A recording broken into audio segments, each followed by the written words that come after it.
Bueno, pues damos gracias a Dios por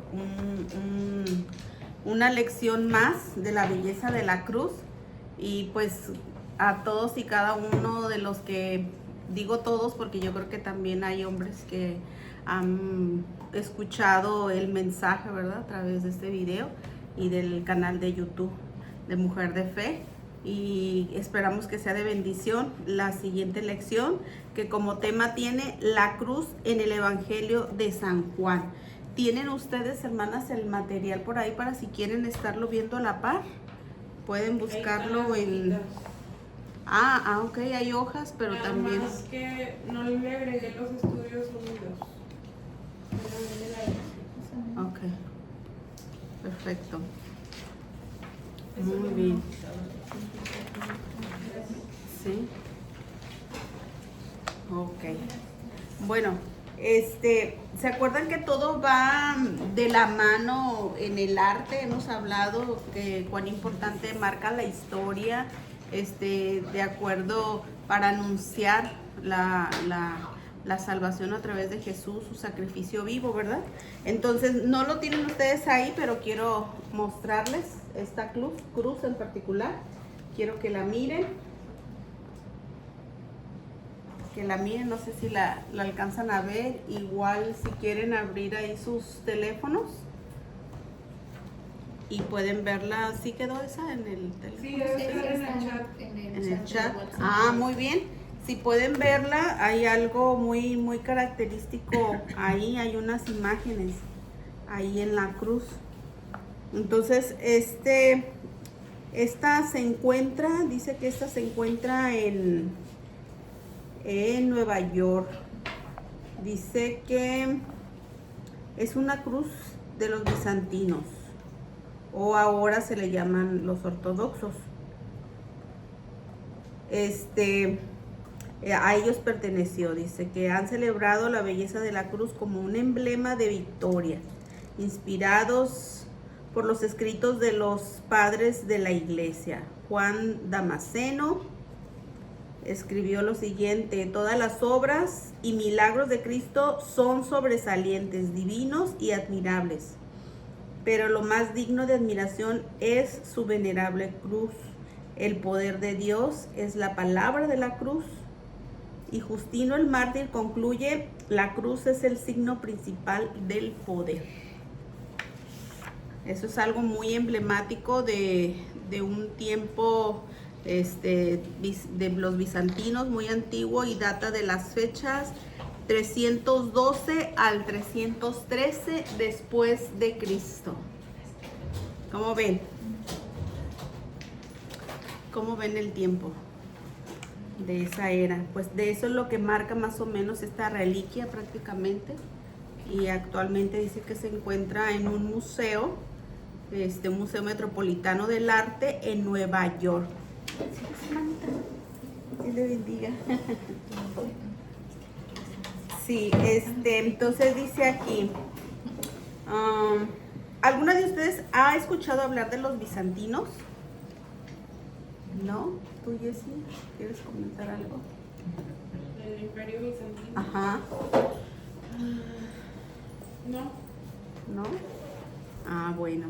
Entonces, aquí nos da como una referencia muy pequeña. Dice que históricamente la iglesia comenzó durante el Imperio Romano, cuando el emperador Constantino movió su capital a Constantinopla, y hoy es Estambul.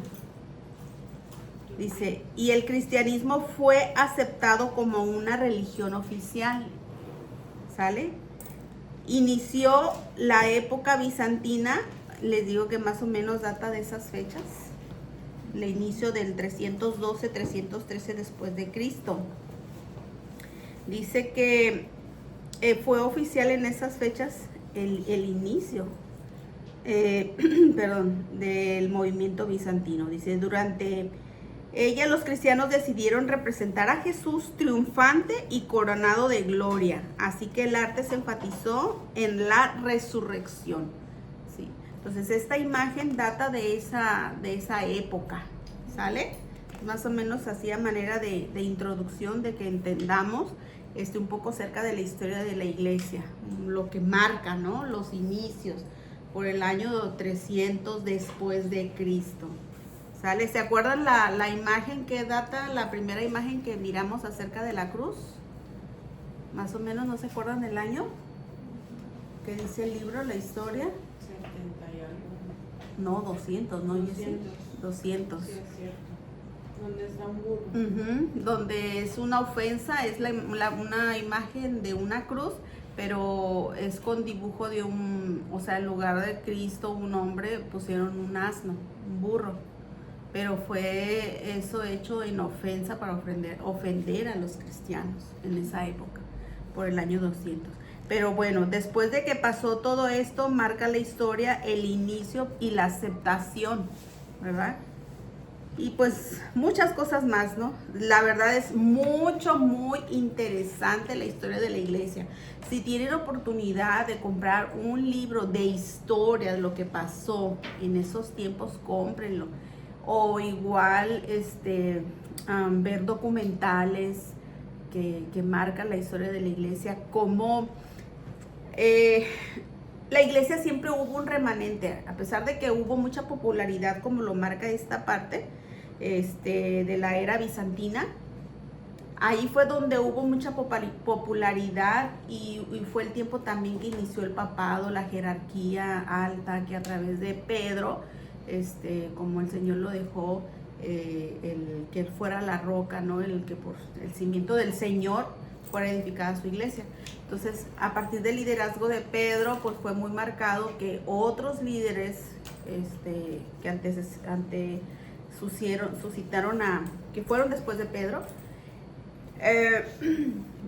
vino mucha popularidad en este tiempo de la iglesia, y fue lo emblemático, que decían que representar a Jesús era representarlo como un rey coronado de gloria, ¿sí? Ese fue algo que los hizo grandes, pues, pero al mismo tiempo hubo una iglesia que no se metió mucho a ese tipo de liderazgo de fomentar ¿cómo le diré? En grandes congregaciones, y pues como imponer, ¿no? Como imposición. Y hubo una iglesia que siempre se conservó cuidando los evangelios, de que la palabra de Dios fuera como tal, el cuidarla, y siempre hubo un remanente, aparte de todos los movimientos que surgieron, ¿sí? Ya después les hablaré un poquito más. A mí me encanta, he estudiado como por 2 ocasiones la historia de la iglesia, y de verdad que te abre un panorama de cómo el ser humano pues ha querido trascender por sí mismo y le gana el egoísmo, y deja a un lado lo que realmente Dios demanda, ¿verdad? Pero la iglesia pura y sin mancha delante de Dios sí existe, sí, o sea, todavía hay esos remanentes que cuidan cumplir la palabra de Dios, no tanto por una religión, una denominación, o el escalar, ¿no? Como muchas iglesias tradicionales, los movimientos, o sea, el movimiento de la Iglesia Católica Romana junto con la ortodoxa, esos son una división. Antes eran uno, y la división esa marca por los años 1453, y es cuando los papados se empiezan a cimentar más sólidos, y hay un papado dentro de la iglesia ortodoxa y un papado dentro de la iglesia católica romana. Entonces, y ya de ahí se derivan muchísimas más denominaciones, religiones. Bueno, me emociona, me emociona la historia. Hay una pregunta. ¿Te has preguntado por qué el evangelio de Juan es tan distinto a los otros 3? ¿Alguna de ustedes ha leído completo, ha puesto atención en el evangelio de Juan y cómo es diferente? Tiene diferencias entre los sinópticos que vimos en la clase pasada. ¿Alguna de ustedes? ¿Algún comentario? Pues los otros se les llaman sinópticos y en los tres podemos encontrar muchas similitudes en cuanto a las narraciones de los hechos que sucedieron. Así es. Pero Juan tenía un título diferente a lo que tenían los demás discípulos, y muchos sabían y se daban cuenta de que Juan era el discípulo amado, y así se conoce en la Biblia.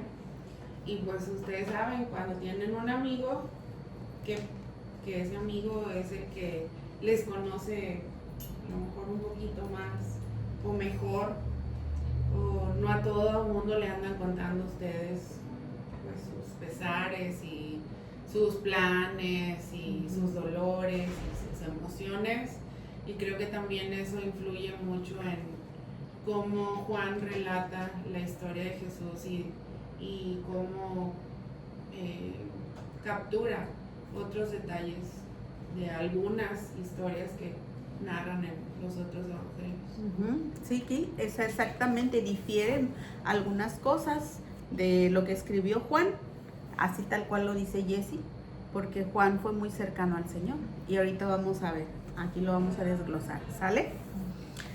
Muy bien, dice, por una parte sabemos que fue el último en escribirse el libro de Juan.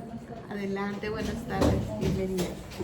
Dice, es probable que Juan haya leído los volúmenes anteriores y que decidiera hacer su propia contribución. Su evangelio, por ejemplo, observa el orden cronológico del ministerio de Jesús y no sigue la secuencia de los otros tres. Ahí ya va una diferencia, ¿sale? No tiene la misma secuencia. Otra diferencia es que los evangelios sinópticos abarcan más detalles sobre la actividad de Jesús en Galilea, y Juan nos ofrece más relatos sucedidos en Jerusalén y Judea. Finalmente, debemos comprender para qué fue escrito este evangelio, ¿sale? Juan seguramente estaba rodeado de corrientes de herejías que buscaban corregir mediante la clara presentación de Jesús como el Cristo, el Hijo de Dios. O sea, él aclara muchas cosas. Y hay un ejercicio ahí que es el primero que tienen ustedes, que dice así, dice, busca en el Evangelio de Juan los detalles de la crucifixión que no aparecen en los otros evangelios, en los evangelios sinópticos, en los evangelios que son muy similares, ¿sale? Entonces tengan ahí abiertos sus Biblias en el libro de Juan, por favor.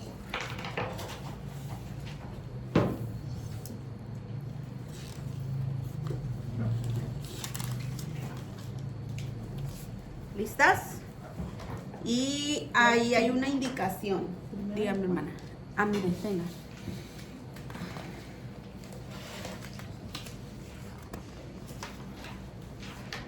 Ahí hay una indicación de la actividad. Dice, busca en el Evangelio de Juan los detalles de la crucifixión que no aparecen en los evangelios sinópticos. Entonces, una se va a preparar con Juan 19, 20 al 22. O a ver, ¿quién dice yo? Y otra con Juan 19, 25 al 27. Tú el primero, tú Jessy el segundo, Jessy 2 el segundo, y Juan 19, 31 y 35. Al 35, perdón. Pero hay 3 Juan. Es Juan el Evangelio, hermana. El Evangelio, acuérdense que los Evangelios son 4, Mateo, Marcos, Lucas, Juan. Será el cuarto Evangelio. Sí. ¿Sale? Sí. Juan. Y las otras son cartas. Primera, segunda y tercera de Juan. ¿Sale? Sí. Muy bien. A ver, Jessy, entonces tú empiezas. Dice Juan 19, del 20 al 22, y habla sobre el letrero.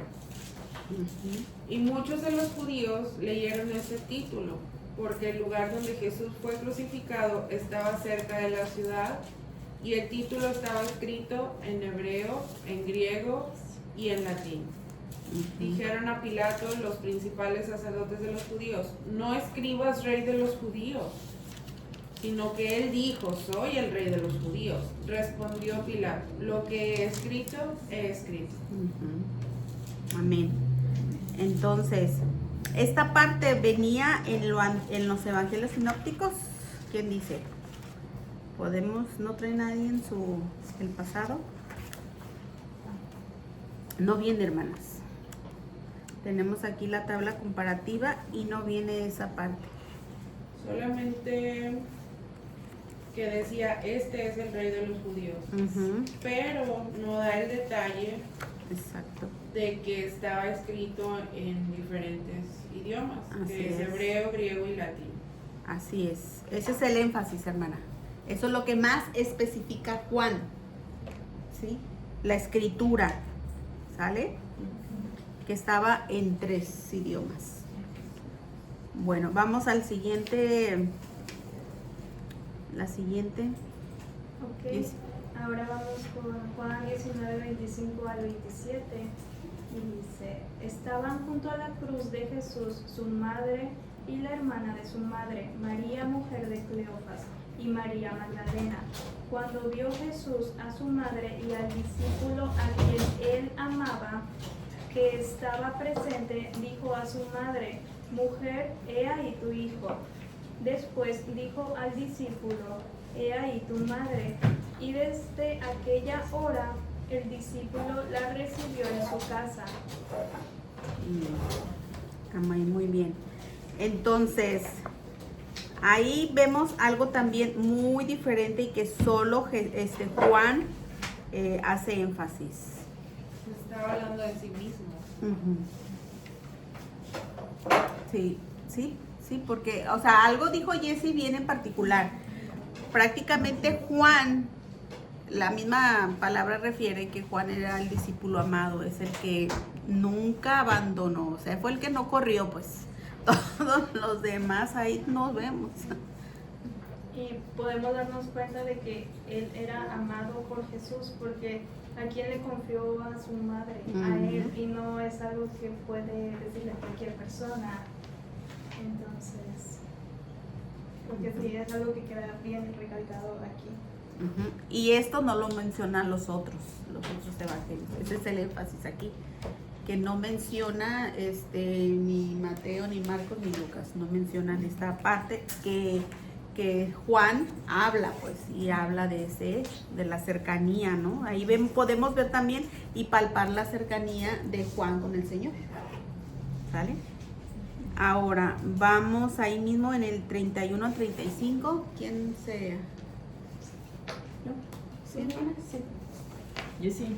Entonces los judíos, Ahorita te lo paso. Continúa. entonces los judíos, por cuanto era la preparación de la Pascua, a fin de que cuerpos no quedase en la cruz el día de reposo, pues aquel día de reposo era la gran solemnidad, rogaron a Pilato que se les quebrasen las piernas y fuesen quitados de ahí. Vinieron pues los soldados y quebraron las piernas al primero y asimismo al otro que había sido crucificado con él. Mas cuando llegaron a Jesús, como le vieron ya muerto, no le quebraron las piernas, pero uno de los soldados le abrió el costado con una lanza, y al instante salió sangre y agua.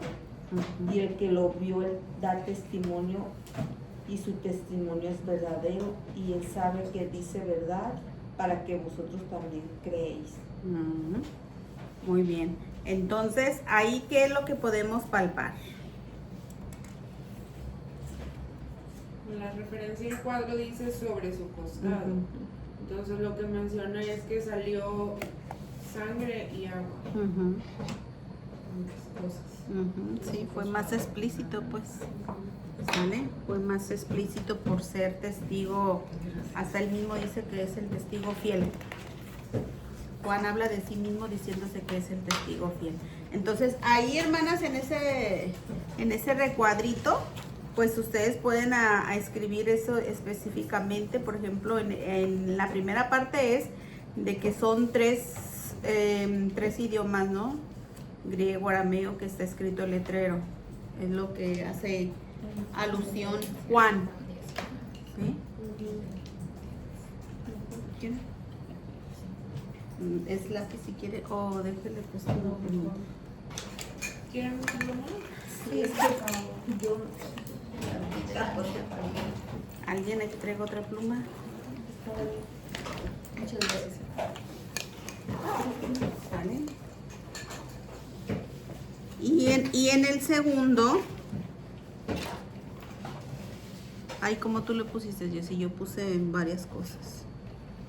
Que Juan era el que iba a cuidar a su madre. Ujú. De hecho, cuando viene las 7 palabras, y Juan es el único que hace alusión a eso. De mujer, he ahí tu hijo. Las últimas 7 palabras, mujer, he ahí tu hijo, hijo, he ahí tu madre. Juan es el único que hace referencia a esas palabras. ¿Sí? Entonces, en el otro es de que la evidencia de Juan dice que salió prácticamente agua con sangre con agua. ¿Sí? Entonces eso es lo que tienen que ponerle en los recuadritos. ¿Y qué queda en el tercero? Que cuando fue puesta la estaca salió agua con sangre, agua y sangre en el último recuadro. Bueno, aquí hay una pregunta, dice, ¿por qué podemos confiar en la información que nos da Juan? Vamos a leer el 19:35. Alguien que me ayude a leerlo. Recuerden que tienen que tener sus Biblias ahí, abiertas en Juan. Sí, 19:35. ¿Qué dice? Alguien que lo lea. Y el que lo vio da testimonio. Ah, ok, muy bien. Ok, dice, el que lo vio da testimonio. ¿Y qué?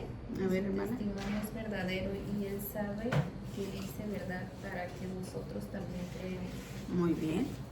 Exactamente. Entonces, ¿por qué podemos confiar en la información que nos da Juan? ¿Por qué podemos nosotros confiar? ¿Por qué se imaginan? Ahí él mismo lo escribe, dice. El que lo vio da testimonio y su testimonio es verdadero. Y él sabe que dice verdad para que vosotros también creáis. ¿Cuál es la información que nos da Juan? Que creemos, que creamos. Que él lo vio con sus propios ojos. Exacto. Que él estaba ahí cuando sucedió. Así es. O sea, no, ahí no tiene que caber duda, pues. A eso se refiere. Y ahí hay otra preguntita que dice, comenten en grupo la frase de Jesús en la cruz que se menciona aquí. Mujer, he ahí tu hijo, luego, hijo, he ahí tu madre. Tengo sed, consumado es. ¿Qué nos enseña?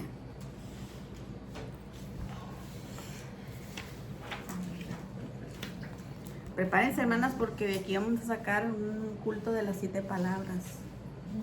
Y esas son de las últimas 7 palabras. Tengo sed, consumado es, mujer, he ahí tu hijo, luego, he ahí tu madre. Para que se cumpliese la escritura. Esa es una, sí. Sí. Para que se cumpliese la escritura. ¿Qué más nos puede enseñar? A ver, alguien que me diga, mujer, he ahí tu hijo. Bueno, tú ya lo habías dicho, repite lo que habías dicho. Pues aquí nos muestra la Biblia a través de este capítulo y versículo la confianza y el amor que tenía Jesús hacia Juan. Porque uno no le puede confiar a cualquiera lo más preciado que es su madre, ¿no? O sea, Jesús se iba al reino de Dios y ni modo que dejara a su madre desamparada. Él se la tenía que confiar a alguien y lo hizo dejándola confiada a Juan, y Juan la recibió en su casa. O sea, Juan cumplió con lo que Jesús le pidió. Jesús y él eran amigos cercanos, y aquí se puede ver que él cumplió su promesa cuidando de la madre de Jesús hasta el fin de sus días en esta tierra. Así es, gracias. Ahora, alguien que me diga, tengo sed, ¿qué te enseña? ¿Qué enseña esa parte?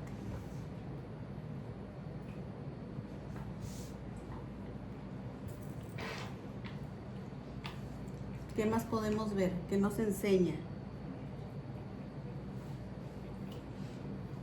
Hermanas, es 100%, el Señor fue 100% hombre. Porque Él, siendo el Todopoderoso, o sea, no sé, pudiera haber hecho un despliegue de más de poder. Sin embargo, la Biblia consta de que Él es 100% hombre. Y así nunca le sé apagar el volumen. Por favor, échame una mano. Esa es una parte de lo que nos puede referir esta palabra, esta expresión del Señor en la agonía de la cruz, ¿sí? De su debilidad como humano, ¿sale? Su debilidad como humano. Ahora, esta otra palabra, ¿qué nos enseñará? Consumado es. Que había cumplido con el plan por el cual había venido. Así Que había es. logrado su objetivo. Así es. Bueno, entonces esto que hemos hablado, ahí tienen un recuadrito para que tengan sus anotaciones. ¿Sale?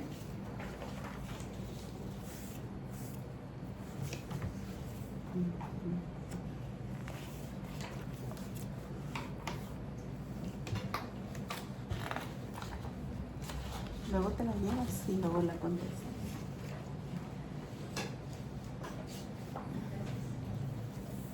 ¿Listas? Hay una parte aquí del libro que dice recita. Juan fue testigo ocular de la crucifixión y por eso añade detalles que los otros 3 evangelios y una lista, dice, no enseñan en sus crónicas. ¿Qué habrá sentido al estar frente a su maestro y verle morir? ¿Qué creen que hayan sentido?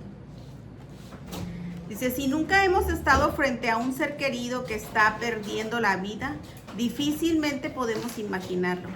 Pero si hemos tenido dicha experiencia, podemos comprender un poco de esos momentos aquí dice tan drásticos frente a la cruz. Yo más bien digo traumáticos, porque, o sea, le comentaba yo a Jessie que no sé si ustedes han visto la serie de The Chosen. ¿No la han visto alguna de ustedes? La serie de los elegidos. Está muy bonito. The Chosen. Los elegidos. Ajá, la pueden buscar, hermanas. La pueden buscar, está muy buena, trae muy buen aporte en cuanto los evangelios acerca de la vida del Señor y los discípulos. Y no narra 100% un evangelio y tal cual como lo dice la Biblia, viene también de acuerdo al escritor y al equipo de cómo hicieron diferentes tipos de escenografías y los personajes, cómo pudo haber sido su vida. Hicieron mucha dramatización, pues, mucho drama. Pero hay algo que me impactó, como yo los tengo en el YouTube y todo eso, pues me salió ahí que ya está terminada la parte donde crucifican al Señor. O sea, hasta ahorita, si ustedes ven las temporadas, en la última temporada, están celebrando la última cena. Y quedaba pendiente la muerte y crucifixión. Pero también hay película, ¿verdad? Sí, también hay, pero esas son de las más nuevititas y que son, ¿cómo le llaman? En serie. A eso me refiero, esa palabra se me olvida. Son series. ¿Son series de los elegidos? Sí, de esa.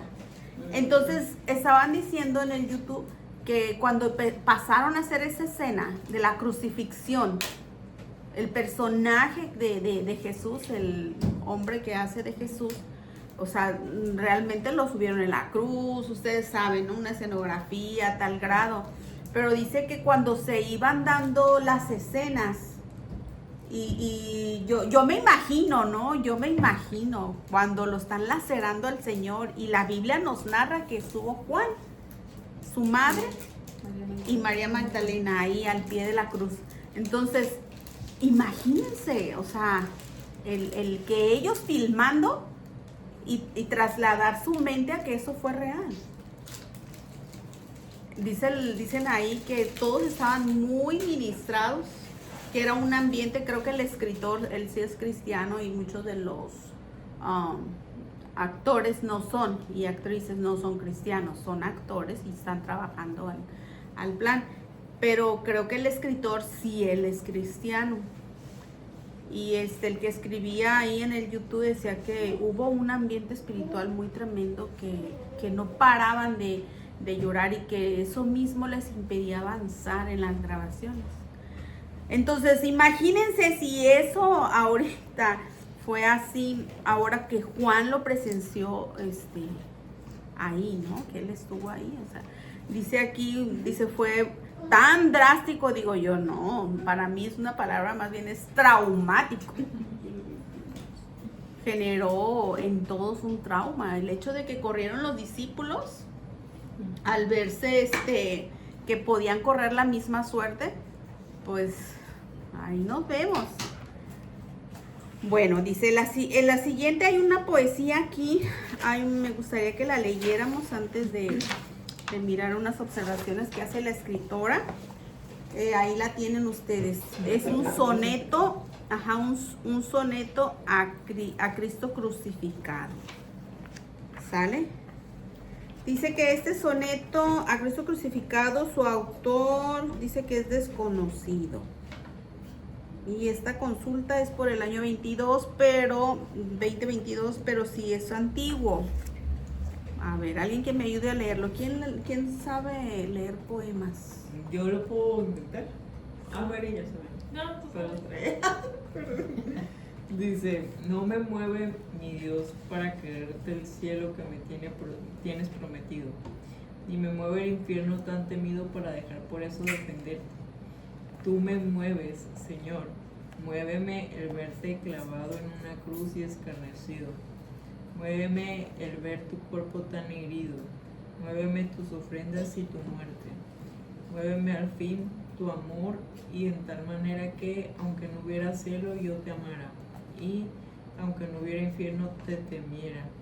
No me tienes que dar porque te quiera, pues, aunque lo que espero no esperará, lo mismo que te quiero te quisiera. Entonces vemos ahí ante un poema, ¿verdad? La rima. Y vamos a hacer ahí un poquito de énfasis. Dice aquí, no me mueve mi Dios para quererte, el cielo que me tienes prometido, ni me mueve el infierno tan temido para dejar por eso de ofenderte. Entonces ahí hay una rima, ¿sale? Entonces en la primera frase y la última frase, ahí es donde rima, ¿no? En erte, ¿verdad? Y en el segundo renglón y tercer renglón dice que es la frase prometido, temido. Hola. Y en la otra dice, tú me mueves, Señor, muéveme el verte, muévame el verte, clavado en una cruz y escarnecido. Muéveme el ver tu cuerpo tan herido, muéveme tus afrentas y tu muerte. Entonces igualmente vemos como la rima ahí, ¿verdad? En la primera, en erte, igual que al último, termina igual en muerte, ¿verdad? Y escarnecido con herido. Entonces ya las otras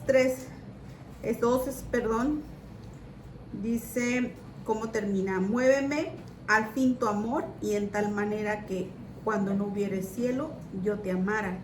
Y aunque no hubiera infierno, te temiera.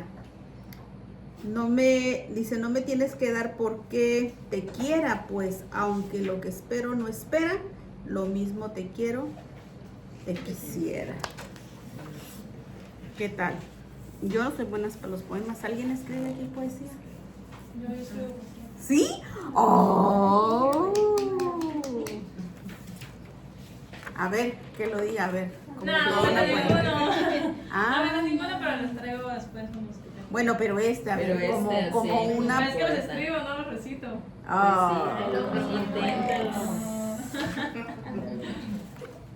Bueno, dice la escritora referente a este poema, dice que este poema es un soneto a Cristo crucificado, no es solamente una de las joyas de la poesía mística en español, sino también un canto al corazón del hombre que mira la cruz.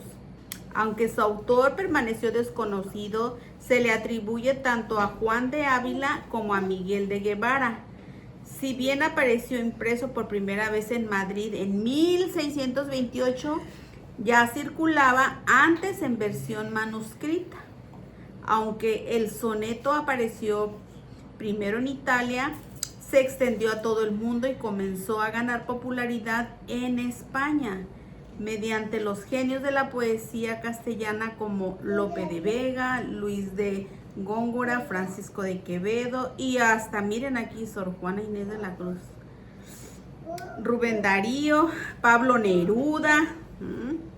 También utilizaron el soneto para expresar sus ideas. ¿Sale? Vamos ahí a pasarnos, dice, ¿qué palabras riman en las dos cuartetos de este sonante? Vamos a ver las palabras que riman. ¿Qué palabras les riman ahí? Irte, ido, No, pero palabras. Quererte, ofenderte.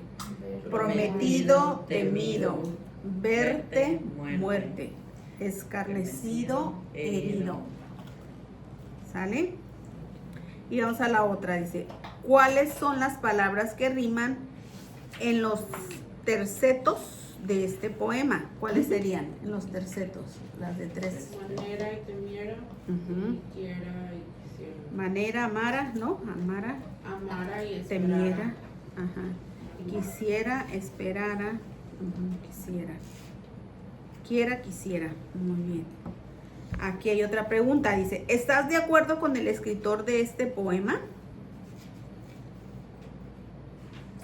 ¿Cómo ven? A ver, la poeta, la que escribe poesía, ¿estás de acuerdo? Danos tu punto de vista.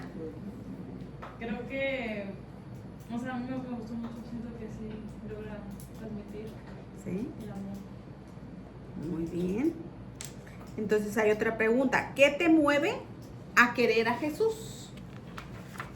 a que nos dé salvación y vida eterna. Muy buen punto. Su misericordia. Su misericordia. Muy bien. Excelente punto. Gracias. Su gracia. Su amor. Amén. ¿Qué les pareció esa poesía? Bien. Bien, muy bien. Vamos al siguiente punto que vamos a entrar a meditar y a mayor profundidad, que es el estudio número 1, y dice lo siguiente. A mi hija le gusta mucho escuchar sobre su nacimiento. En cierta ocasión me preguntó, ¿por qué tú sabes más de este momento que nadie más? Ni siquiera papá tiene tantos detalles. Era mamá e hija, ¿verdad? Dice, aquí mi respuesta es de que yo estuve ahí, lo que dice Jessie. Y pues sí, cierto, ¿a quién le duelen los hijos? Sí, duele. Yo recuerdo cuando, después que fue Isaí, después Natalie, ya se me había olvidado, había pasado casi 4 años, casi 5, sí, y pues ya se me había olvidado el dolor de parto. Así que yo le dije al doctor, ay, por favor, no habrá tantita anestesia, ya no aguanto. Y me regañó el doctor. Bueno, si ya pariste, ya sabes de qué se trata. Sí, pero ya no aguanto. Ya se me había olvidado. Entonces realmente pues los que experimentamos un parto natural, la cesárea no es nada. Te anestesian toda y a gusto. Ya nada más la recuperación, pero pues tu analgésico y se acabó. Pero cuando vas a dar a luz y los dolores de parto, o sea, hagan de cuenta las que Pero todas... ya no hay partos naturales casi. Pues casi no, pero antes sí. Pero antes sí, hermana. Y hagan de cuenta que las que lo han tenido natural, hagan de cuenta que es una regla con un super cólico tremendo, o sea, es fuerte. Entonces, desde ahí, hermanas, yo creo que decimos, no, tanto me costó que amo y tenemos que recordarles a los hijos. La verdad sí les tenemos que recordar. Mira, cuando tú naciste, así, esto pasó, aquello y lo otro. Y dicen los estudiosos de la psicología y todo eso, dice que es muy bueno hablarles a los hijos desde niños y recordarles cuando estuvieron en nuestra pancita y todo eso, ¿no? Entonces, realmente, puntualizar, ¿no? Así como Juan comprendió, dice, bien la belleza y la importancia de la cruz porque estuvo presente en ese evento y por lo mismo añade en su evangelio muchas referencias a la cruz, ¿sale? Vamos a ver Juan 1:29, ahí mismo en el evangelio. Nos regresamos al principio del libro. Y alguien que le dé lectura. 1:29. Dice, al siguiente día vio Juan a Jesús que venía a él y dijo, he aquí el Cordero de Dios que quita el pecado del mundo. Muy bien. Pero estas palabras son referencias de Juan el Bautista, ¿verdad? Pero miren cómo lo escribió Juan, el discípulo. Pero estas palabras fueron expresadas de Juan el Bautista. ¿Sale? Ahí hay una pregunta, dice, ¿cómo quitaba el sacrificio de un cordero el pecado de un hombre en el Antiguo Testamento? Nos vamos a trasladar a esa época. Al estudio anterior, sí, en el Antiguo Testamento. ¿Ustedes han visto alguna imagen o han pensado cuando llegan al lugar del sacrificio, los animales? ¿Cómo pasaría eso? ¿Lo han visto? ¿Tienen algo en mente? A ver, hermano. Sí. Yo he visto cómo matan un coche y se siente horrible. Me dan ganas de llorar. Sí. Sí, es muy fuerte. Sí. Entonces, dice, ¿cómo quitaba el sacrificio de un cordero el pecado de un hombre en el Antiguo Testamento? ¿Cómo se imaginan que quitaba ese sacrificio el pecado? Jessy, ¿tú tienes idea? Pues nosotros al ser pecadores había necesidad de derramamiento de sangre para poder borrar ese pecado. Pero no íbamos, o sea, no era matar personas, para eso se instituyeron los animales. Y eran ciertos animales dependiendo de las posibilidades de las personas. Podía ser desde una vaca hasta un chivo, hasta una paloma, dependiendo de su posibilidad para comprarlos. Y al matar esos animalitos y derramar su sangre, pues la sangre de esos animalitos borraba el pecado de la persona.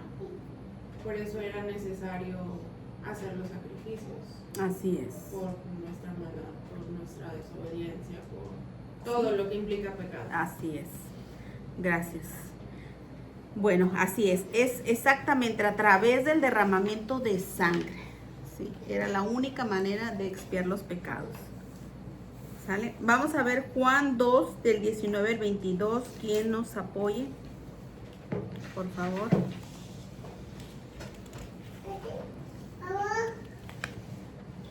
¿Y eso dónde está?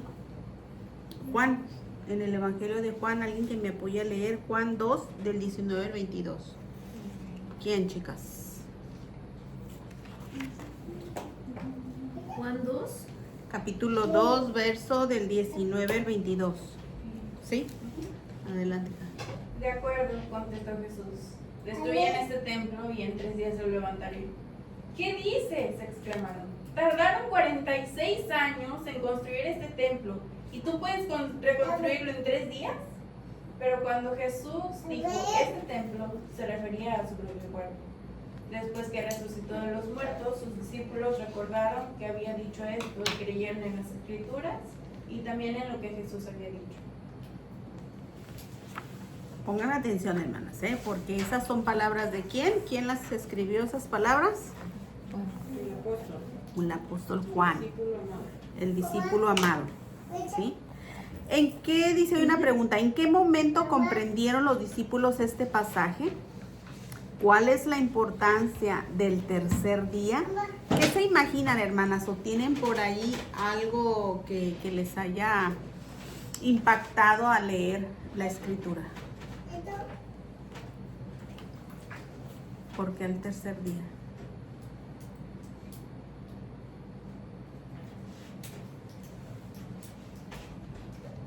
Cuando el Señor, les voy a dar una referencia, cuando el Señor, más bien cuando se acercaron a maestros de la ley y escribas, fariseos, y le dijeron, danos señales. ¿Qué dijo el Señor? Ninguna señal, solo la de Jonás. ¿Y qué pasó con Jonás? Estuvo 3 días dentro de la ballena. dentro del pez gigante. ¿Ok? Entonces, ¿qué más? ¿Qué más puede hablarnos? ¿Por qué 3 días? ¿Por qué la importancia del tercer día?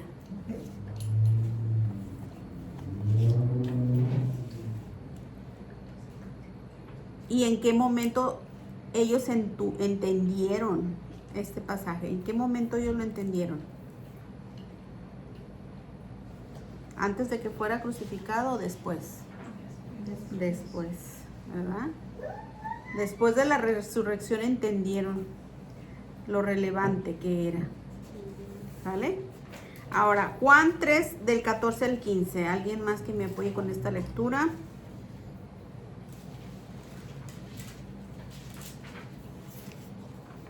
Del 14 al 15. Ajá, 3, Sí. 14 al Yo. 15. Sí. Y como Moisés levantó la serpiente en el desierto, así es necesario que el Hijo del Hombre sea levantado, para que todo aquel que en él crea no se pierda, mas tenga vida eterna. Amén, muy bien. Dice, si no recuerdas la historia de Moisés y la serpiente de bronce, lee Números 21 del 4 al 9. Esa es la recomendación. Alguien que me apoye a leer esa cita bíblica, por favor. Números 21 del 4 al 9. Para poder introducirnos un poquito aquí. ¿Quién dice yo? Pues Juan también, ¿no? Números. No, vamos a trasladarnos a un poquito atrás. Del por qué escribió, de por qué escribió Juan lo que acaba de leer la hermana. ¿Del 1 al 9?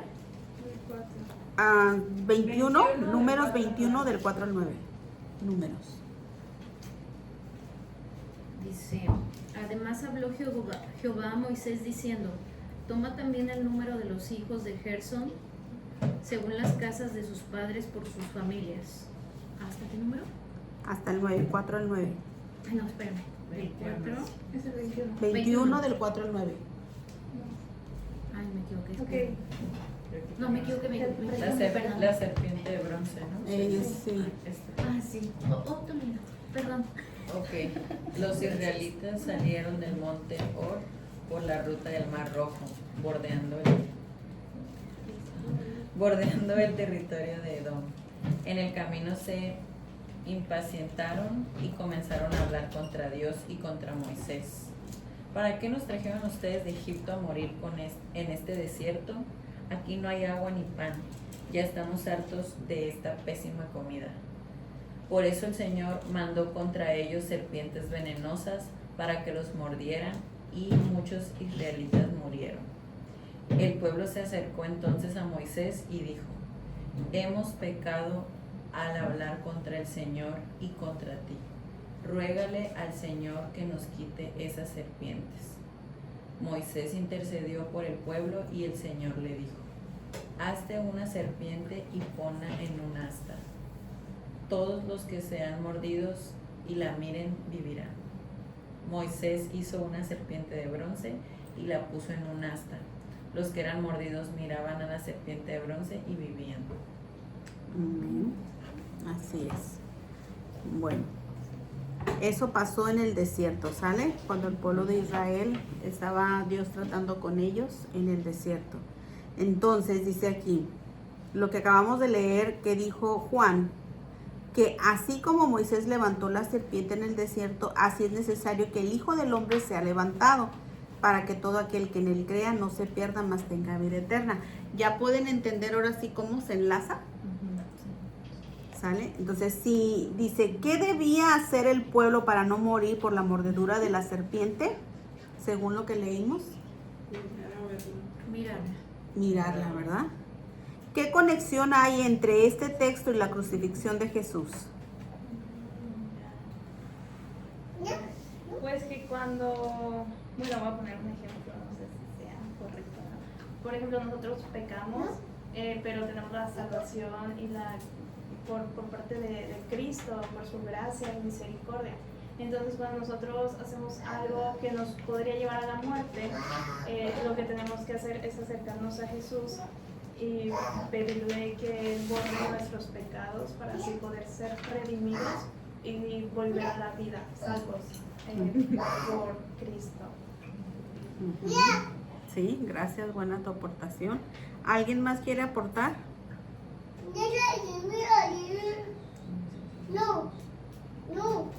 Recuerden que ¿qué pasaba si una serpiente moría alguno de los del pueblo de Israel? Moría, ¿no? Entonces, ahora, pues el pecado te mata, o sea, hay muerte. Y solamente a través de Jesús. O sea, no es el hecho de que, miro a Jesús crucificado. No, ¿verdad? Se trata de ver a través de los ojos de la fe, reconocer en primer lugar el pecado y que necesitas salvación, necesitas de pasar de muerte a vida, ¿verdad? Entonces ahora, por eso Juan escribió que así como Moisés levantó la serpiente en el desierto, así era necesario que el Hijo del Hombre fuese levantado. Ahora, Juan 10:11, ¿qué dice? ¿Qué dice? Juan 10:11. Yo soy el buen pastor, y el buen pastor su vida da por las ovejas. Muy bien. ¿Cómo dio la vida Jesús? ¿Cómo la dio? Fácil. Sí, en un sacrificio, derramando su sangre. O sea, lo dio todo, pues, pocas palabras. ¿Sí? Ahora vamos a ver qué dice Juan 11, del 49 al 53. Alguien que lo lea y en voz alta, por favor. Juan 11, 49 al 53. Ahora sí ya. Sí. Entonces Caifás, uno de ellos, sumo sacerdote, aquel año les dijo: vosotros no sabéis nada, ni pensáis que nos conviene que un hombre muera por el pueblo y que toda la nación perezca. Y no que toda la nación perezca. Esto no lo dijo por sí mismo, sino que como era el sumo sacerdote, aquel año profetizó que Jesús había de morir por la nación. Y no solamente por la nación, sino también para congregar en uno a los hijos de Dios, que estaban dispersos. Así que desde aquel día acordaron matarle. Por tanto, Jesús ya no andaba abiertamente entre los judíos, sino que se alejó de ahí a la región contigua al desierto, a una ciudad llamada Efraín, y se quedó allí con sus discípulos. Gracias, hermano. Entonces, lo que dijo Caifás era algo profético. ¿Sale? Él no lo sabía. No sabía que lo que estaba diciendo, pues ya era Dios. Diciendo él, ¿no? Pues, mi decisión es esta, ¿no? Como líder. Pero no sabía que eso era plan de Dios. Ahora, ¿cómo explica aquí Juan el propósito de la muerte de Jesús? ¿Y qué nos enseña sobre el alcance de la obra de Jesús? A ver, ¿qué te enseñará el propósito de la muerte de Jesús? ¿Cuál es el alcance de la obra de Jesús? Su vida por todos nosotros. Sí, amén. Muy bien. ¿Quién más? ¿Alguien más que quiera aportar?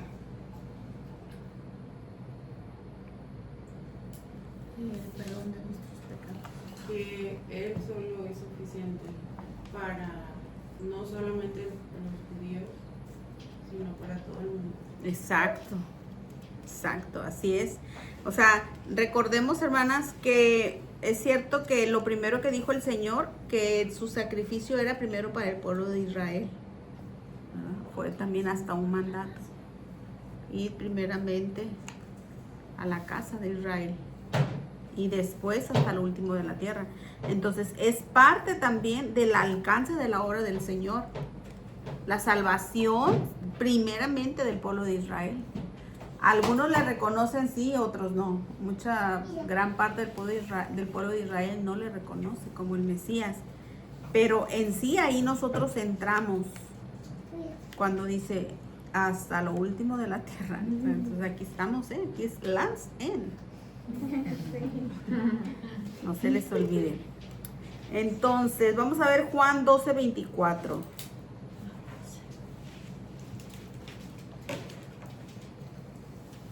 Y no se olvide también que Dios nos manda a hacer sal y luz. Y el propósito es proclamar las buenas nuevas. ¿Sale? Juan, ¿quién me apoya? Juan 12:24. De cierto os digo que si el grano de trigo no cae en la tierra y muere, queda solo, pero si muere, lleva mucho fruto. Muy bien. ¿A qué se referirá Jesús con esta ilustración del grano? ¿A qué? Al que se queda volando, si no cae en el lugar indicado. No va a haber fruto. ¿Y a quién se estaba refiriendo? A sí mismo. Pero también el hecho de que una sola semilla produce mucho más. Entonces lo que Él padeció es el resultado para nosotros. Que no es una sola semilla el resultado, sino un montón. Un montón, así es. Muy bien. El mundo entero. Dice aquí Juan 12:31-33. ¿Quién más? Valiente, valiente. Juan 12:31-33.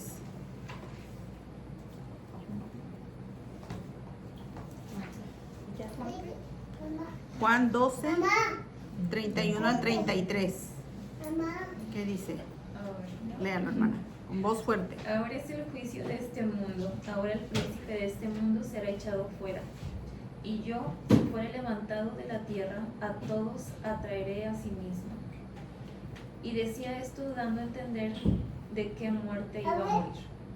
¿Hasta ahí? Hasta ahí. ¿Sí? Entonces fíjense bien ahí lo que dice. El príncipe de este mundo será echado fuera. Dice, y yo, si fuere levantado de la tierra, a todos atraeré a mí mismo. ¿Sale? Aquí hay una pregunta. ¿Qué palabras muestran el tipo de ejecución que Jesús tendría? Donde dice si fuera levantado de la tierra. Hace referencia a lo mismo que leíamos en Números 21, donde dice que tenía que levantar una serpiente. Sí, habla de... Que los que lo miraran iban a vivir. Sí, eran sanados en ese tiempo de Números. Pero aquí él sería levantado, ¿verdad? Habla de su muerte en la cruz. Dice, ¿cuántas referencias nos da Juan de la muerte de Jesús? Los discípulos en su momento no entendían la relevancia de estas lecciones, pero nosotros ahora vemos las cosas en retrospectiva de lo que es una gran responsabilidad. Dice, aquí hay un ejercicio y nos llevemos de tarea, dice que sembremos una planta.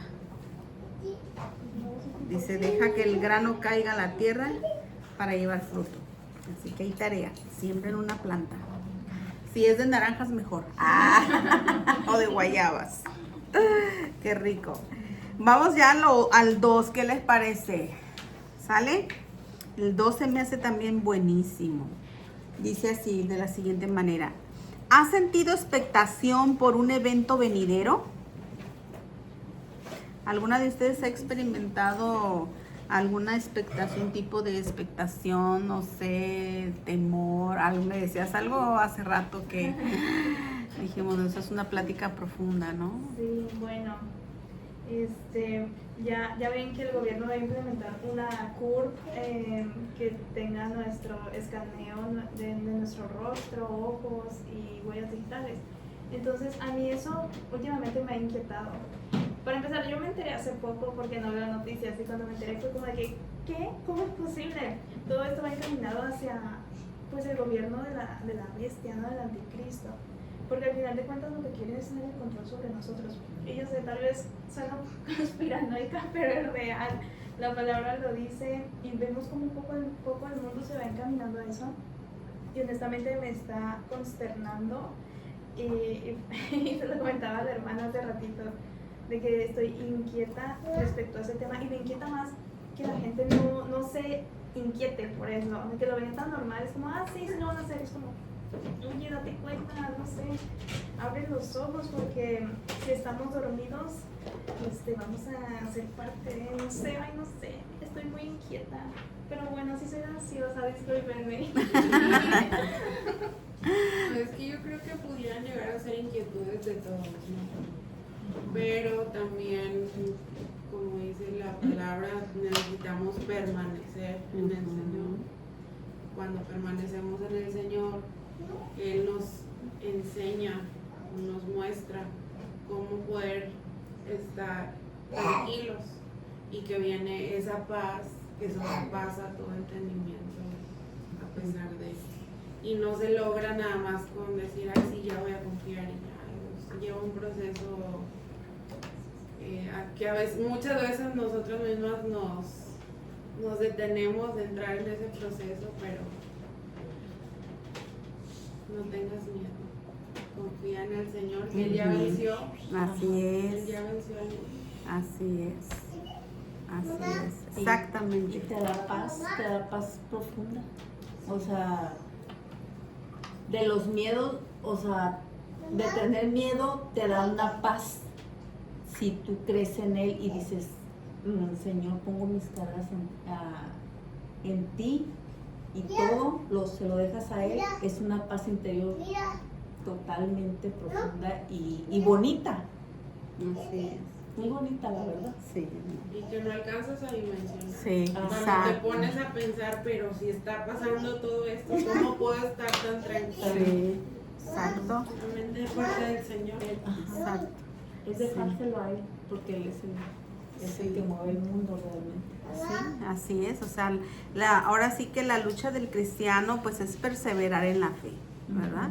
Es perseverar en el camino, poner atención a su palabra, no descuidarnos, no desviarnos, no tomar a la ligera lo que el mundo ofrece y al ratito caer en todas esas tentaciones y pues venir atrás. Al rato se enfría uno, poco a poquito, y al rato no te congregas, ya no buscas al Señor y pueden venir más consecuencias. Pero sin embargo, cuando el cristiano permanece en Cristo, en el consejo de su palabra, en congregarse, todo eso acarrea muchas bendiciones y te ayuda a permanecer en completa paz. ¿Vale? Bueno, dice aquí, resulta interesante como el Evangelio de Juan nos dice desde el primer milagro que Jesús sabía su misión, y constantemente Juan usa la frase, fíjense bien esta frase, su hora o la hora. Dice, con referencia al momento cuando Jesús se revelaría como el Mesías, cuyo ministerio culminaría mediante su misión en la cruz. Así que dice, analiza las siguientes citas. Vamos a ver si tienen esta. ¿No la tienen? Ok.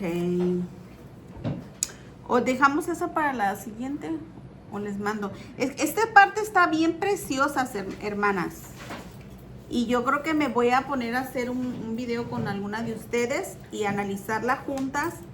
Y ya por ahí mandamos una foto de estos pasajes bíblicos que de verdad traen mucha profundidad. Hasta ahora, ¿qué les ha parecido el estudio? A ver, comenten. Interesante. Sí. ¿Cómo ven a Juan? Yo, por ejemplo, no tengo mucho conocimiento de la Biblia, pero ahora que estoy entrando, poco a poquito, pues poco a poco irme informando más y es bastante interesante. Qué bueno, hermana. Sí. Gloria a Dios. ¿Cómo ven a Juan? ¿Cómo ven al discípulo amado? Pues creo que es como lo menciona, esta persona que tenía a lo mejor otra información, otra perspectiva de otra manera de haberlo vivido por el lugar que ocupaba. O sea, de todo lo que hemos visto, que era alguien en quien Jesús confiaba, de que era alguien que atestiguó todo lo que sucedió de primera mano. Entonces es muy interesante ver también cómo lo narra él y ver que es un enfoque distinto a los otros evangelios, que no está enfocado en alcanzar a judíos o a gentiles, sino que da detalles más específicos de lo que sucedió. Y que también eso, creo que lo mencionaban la vez anterior, que le da mayor veracidad, porque cuando alguien está testificando algo y sabe que es verdad, lo vivió de primera mano y puede decir, sí, yo sé que pasó esto y pasó aquello. Y el ejemplo que dabas, pues en esa ocasión, como cuando lo del Odil. Por ejemplo, ¿alguna de ustedes vivió esa situación? No. ¿El Odil? ¿Tú sí? Yo sí. ¿Ali? ¿Quién más? Ceci y Dayana. Los huracanes. Nada más 1, 2, 3, 4. Son todas, ¿verdad? Ustedes 4 tienen su perspectiva y su manera de narrar lo que sucedió. Y podemos llegar como a un cierre general en lo mismo. Histeria, desastre, terror, desesperación. Pero yo tengo historias, yo soy maestra de profesión y muchos de mis alumnos cada temporada de huracanes, no vaya a ser un Odil. La temporada de que vino el Odil y eso y aquellos machetes y yo así como... O sea, yo tengo una historia de segunda mano, porque yo no viví en ese momento, ni estuve presente, sino que me lo platicaron. Yo podría relatar algunas cosas, pero no es lo mismo, no podría dar los mismos detalles que Carla, ni que Ceci, ni que Dayana. Y es exactamente lo mismo que pasa con Juan. Juan, muchas de las historias las vivió mucho más de cerca que otros discípulos. Exactamente. Así es. O sea, Jessie va a relatar lo que nosotros le digamos, pero los que nosotros presenciamos, ahí es donde... Ay, con lujo de detalles. Con lujo de detalle, exactamente. Tal día, exactamente. La hora, exacto. Y bueno, nada más en conclusión es que Juan lo vivió de primera mano, tenía detalles más específicos de lo que había sucedido, aunque que los otros que habían escrito los otros evangelios. Y pues eso, ver tantos detalles sobre lo que sucedió y su perspectiva al ser una persona más cercana a Jesús que los demás. Ujú. Amén. Así es. Bueno, pues damos gracias a Dios, Ceci. Y queda pendiente la lección 2 y por ahí vamos a grabar algún video para que lo chequen ustedes después, que también está muy interesante. ¿Sale? Y la plata. Ah, sí, se llevan de tarea. Fructifiquen, hermana, fructifiquen. Y manda un foto como va creciendo. ¿Le podemos poner nombre? También. Muy bien, vamos a orar. Señor, gracias por la oportunidad de aprender más. Gracias por dejarnos ver lo que en tu palabra menciona acerca de la cruz. Y nuevamente esta semana te decimos, Cristo, gracias por el sacrificio. Amén. Gracias por soportar en humanidad, en tu carne, Sí, Señor. tanto dolor y tanta frustración y tanto desprecio y tantos golpes. Señor, gracias por tu amor hacia nuestra vida, hacia nosotros, Sí, Señor aún Jesús. sabiendo que fallamos.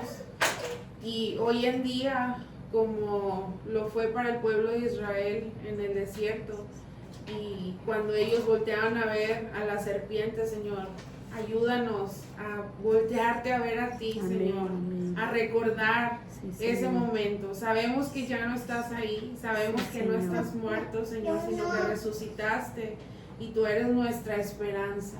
Amén. Gracias por la oportunidad de reconocer dentro de los evangelios, Señor. Señor, lo que habla acerca de la cruz.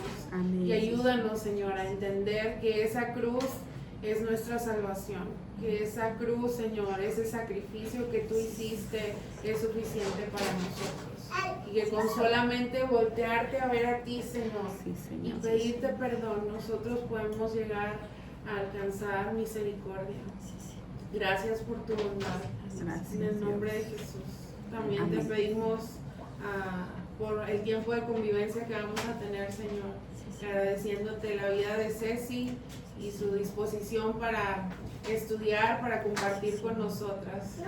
Dios, que así como la has transformado a ella y has trabajado en su vida, Señor, que de este grupo levantes mujeres como Padre. ella, que sean mujeres de fe, mujeres valientes, mujeres esforzadas, mujeres que crean en tu palabra, Señor. Señor, y en tus promesas, así como lo Sí, has hecho Señor con Jesús. Ceci, Señor.